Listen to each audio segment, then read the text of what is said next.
I went backpacking, traveling across India up to the Himalaya for about 2 months solo. And the reason for my travel was just to understand my reflections better. Because we can only get better. So I was really not worried about what opinions people have, what ideas people have, because everybody has their own opinions. People always have problems. So that don't stop me, because who I am solely matters only to me unless I put that ball on another court for people to give me an opinion of who I am. So what kind of budget we're looking at, the food to explore, is India a safe place for travelers? Is it safe for women travelers? Is it safe for solo travelers? To pollution, to scams, to cultural shocks. All in this video. Stay till the end to know more. And before we start, a quick peek into these 2 months of my travel.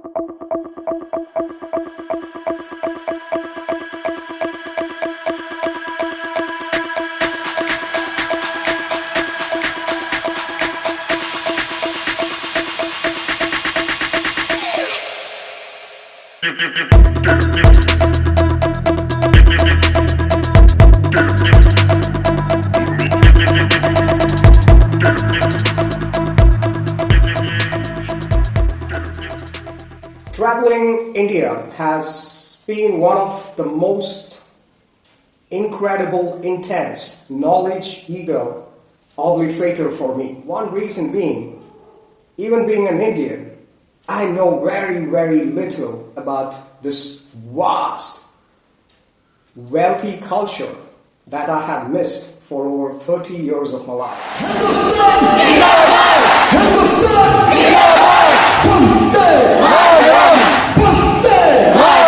Reality of what we really are, what kind of life people live, and what most human beings have to go through before they're dead and gone. It's possibly just not in the West, but also people living in big cities, even in India, who are always on a rat run of grabbing things to accumulate, to be saying this is me, mine, myself, and making a whole lot of bubble of a comfort zone that they live in to be calling life.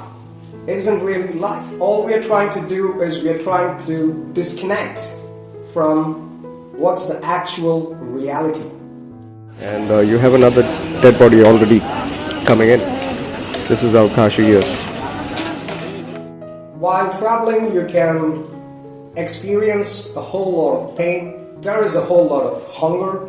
There's a whole lot of suffering. A suffering that's possibly 1,000 or 10,000 folds more than what a human being is suffering with small little things, thinking this is the biggest problem in their life because they give so much importance to what I think I am is. Because we always have a problem of ranking ourselves number one, looking at or pushing down somebody else to say we are successful just because it happens in one's mind. And apart from this side, there is also this side of the culture which is so rich, where there is spirituality, there is hospitality, there is devotion, there is something called humanity that is a big miss in most parts of the world, I should say. And these are things that are very much alive, that can be an experience if you're doing an India travel. The roads could be a little bumpy and dusty and nasty sometimes, but when you explore all of these and go forward, you will truly understand that you have found a gem. This could be kind of a cliche metaphor to introduce India, but it is in fact true. India is truly a gem of Kohinoor. There is so much to learn, witness, explore, and the only condition that is required is a little openness from yourself to get yourself a little dirty. And coming to food, for a person who's explored only one side of a cuisine for over 30 years, I really didn't know what to explore, what to experience, and if the food is going to be suiting my health, or what kind of expectation I have for something called as food that we eat every day. But let me tell you, I kind of never got sick eating and exploring food. Apart from, the kind of Indian railway foods that kind of gets you a little sick. One reason being the exhaustion of travel, because I've been traveling for like straight 27, 32 hours in one stretch in a few of my journeys. But apart from that, let me tell you, food in India, for a lot of people who would have an idea saying you would be ending up a lot of times in the toilet, is a very wrong statement. You could go about exploring foods that is just served to you in temples, gurudwaras, or just by the roadside by few people who are just doing this as a service. They don't charge you. You can just go, take your food, go eat. They don't charge you for that. They just do this as a service to humanity, a service to God, creation, which is called Annadana. It is so healthy because there is this magic element of love that they put in their cooking. Another experience of food would be those kinds of foods where you can explore in ashrams or just by staying with sadhus and babas, because they have a culture where they serve you. There is a wrong concept or idea about sadhus and babas, thinking it's always about ganja, ganja, ganja. It's not ganja. You have a lot of smiling faces, there's a lot of kindness, care, attention.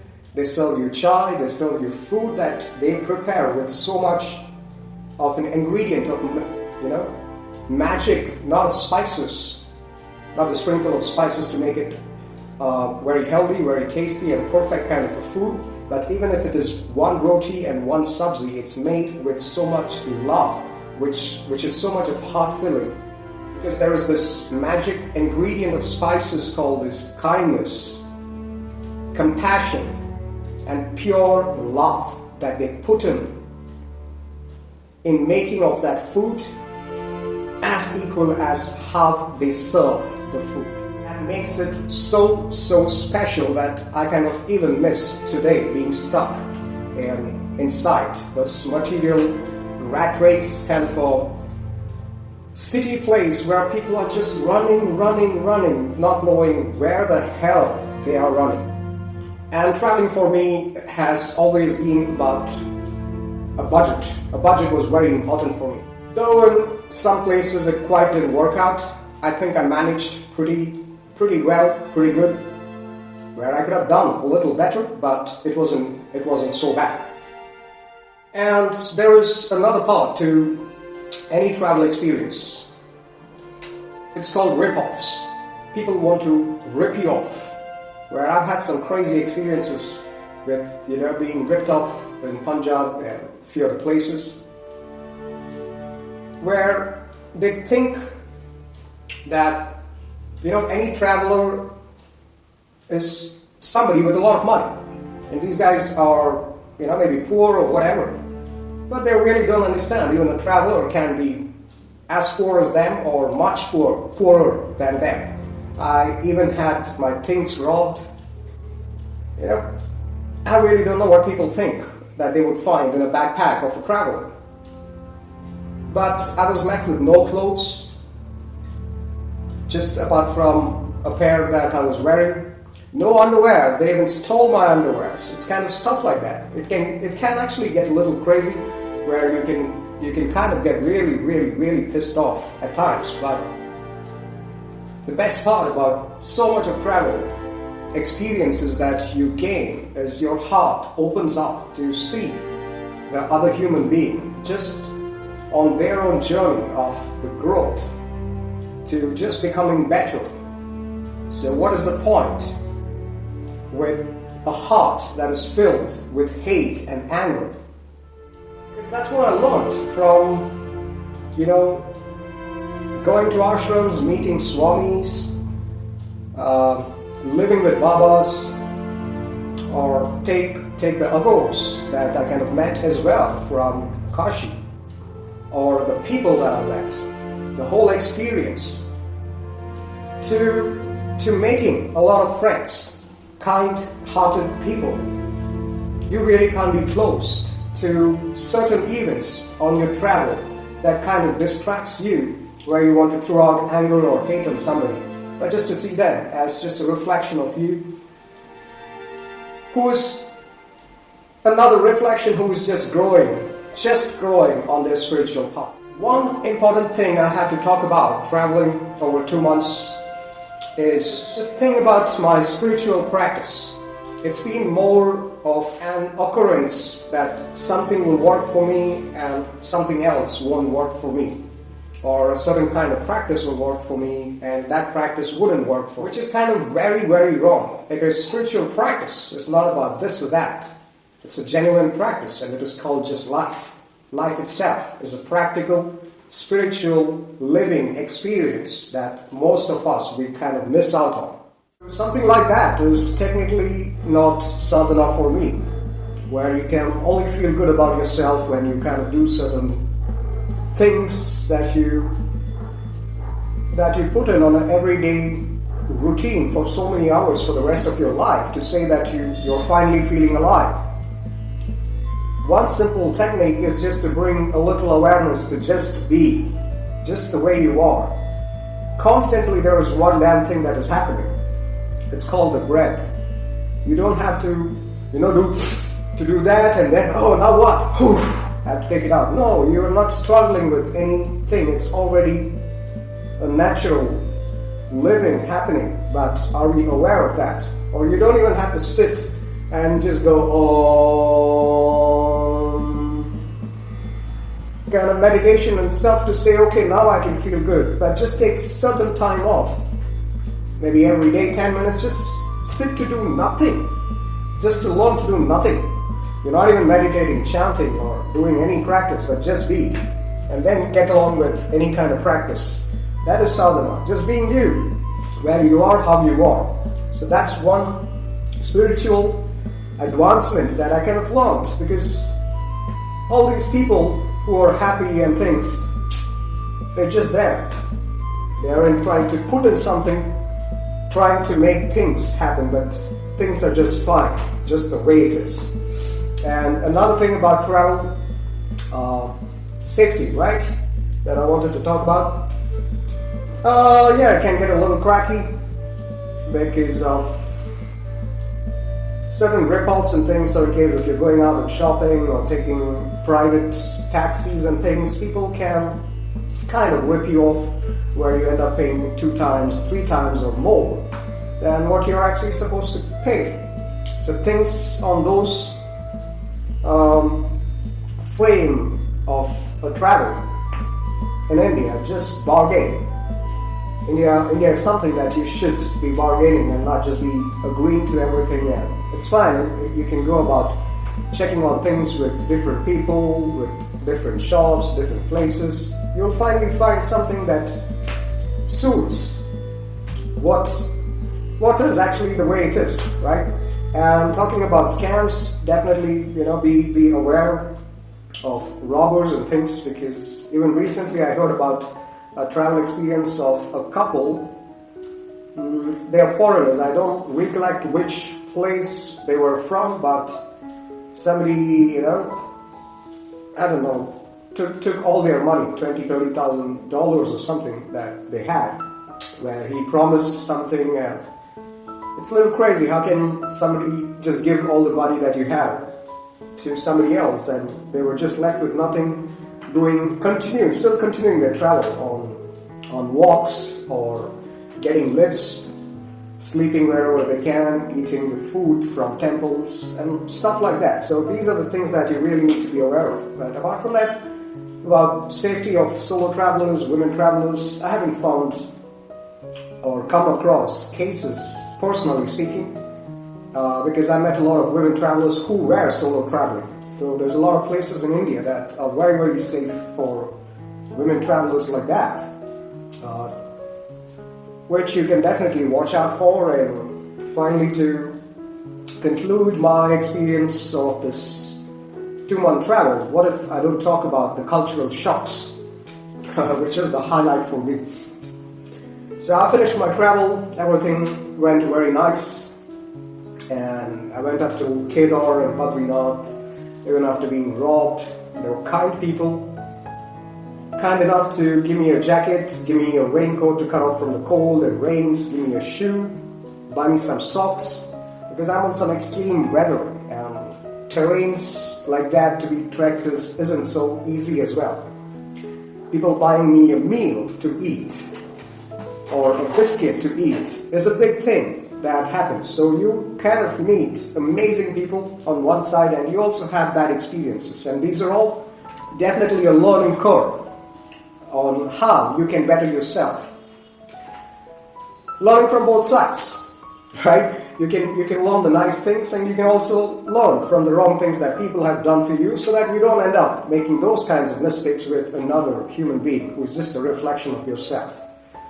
So I finished the travel, and I was back to Bangalore, and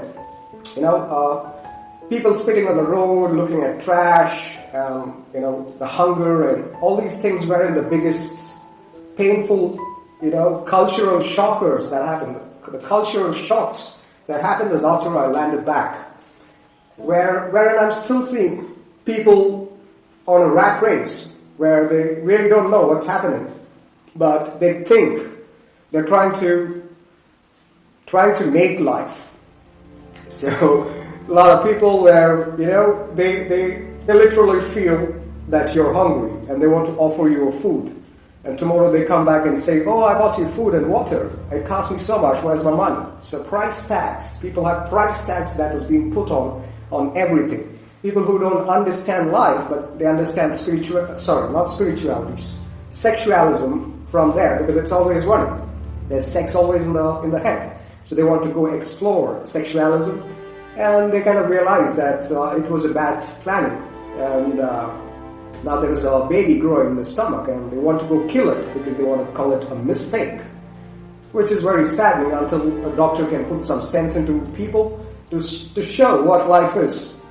So they really don't understand themselves as lives, and that's why unfortunately they end up meeting their own kids to be calling it a mistake, wanting to kill it. And there are another sets of people who think they're some big thing. They want to somehow hurt people to prove a point that they are some better thing, not even understanding that it's just a fraction of a second. Death can just take you, and then what?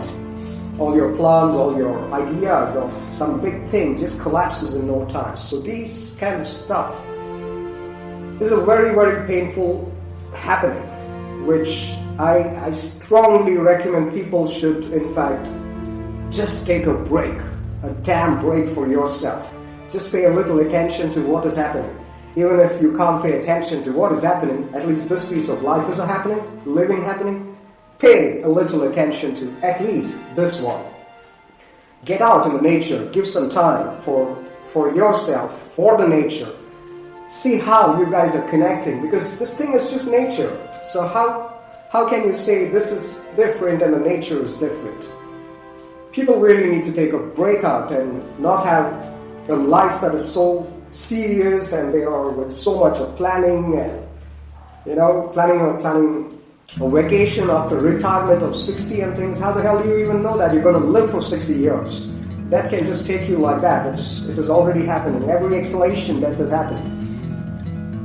It's just a fraction of a moment that has to happen anytime. So why so serious? So just take a break. People ask me what I had to give them in less than a minute on my travel. I just told them, take a break, go on the travel to know what traveling really is. Don't get to be so serious in life. Don't take life serious. It's just a play happening. Enjoy the play. Don't be a transactional love that people are stuck with, because love is something you really can't give or receive. You can give and receive kindness, attention, care, and stuff like that, but not love. Love is just the way you are. 24 hours a day, 365 days a year. That is always happening. Just as life. How kind the whole universe is just happening, but are we touching that spirit inside ourselves? And making a joke of this thing with all kinds of things happening there and saying, oh, life is unfair, life is so cruel, it's not better than somebody else, and I'm such a suffering. This is all happening in there. When you travel, you will understand that you are never going to be suffering and having a complaint saying you are suffering, because you haven't seen and experienced, that pain that you think is big is actually that kind of tiny, which doesn't even fit into the size of possibly a mustard seed when you compare the whole creation. Alright, so thanks for tuning into today's episode, and do check out the description for the vlogs from this travel series that I did in India. Until I meet you all in a new episode, do take care of yourself, some self-time, self-care, and self-attention. Much needed, guys. Take care. Bye-bye.